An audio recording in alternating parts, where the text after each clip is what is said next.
Hello everyone, and welcome to the lecture on the complex built-in function, which returns complex numbers and can accept either a string or a pair of numbers as an input. And I'll show you what I mean by that in just a second. So if you're familiar with complex numbers, they have a real portion to them and then an imaginary portion to them. So if you're coming from a math or physics background where you need to use complex numbers in your code, complex is going to be your go-to function to make that happen.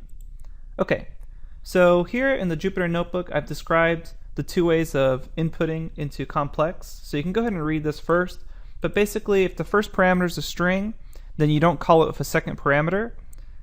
And then the other way of calling it is with a pair of numbers. So let's just go ahead and jump straight into the live code, because I think this is the easiest way to see what's actually going on. So let's go ahead and go over the first way to use the complex function. Alright, so let's go ahead and get started. So there's two ways of inputting into the function complex. The first way is with two parameters, the numbers. So you want to put in the real number, the real part of the number first, and then the imaginary.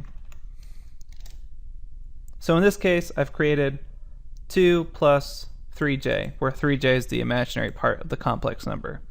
Just to show you another example, complex, let's do 10 and 1. So your real part is 10 plus 1j. What's really interesting about the complex function though is it can actually read strings as well. So I could have gone complex and passed a string that says something like 10 plus 2j, and it'll understand it as well.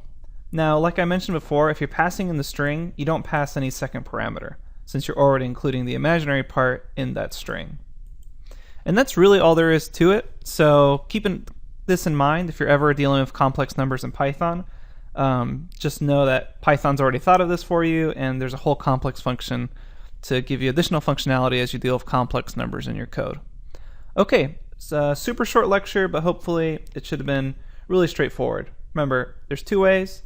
First part's the real number, second parameter is the imaginary part, or you just pass a string through the complex function.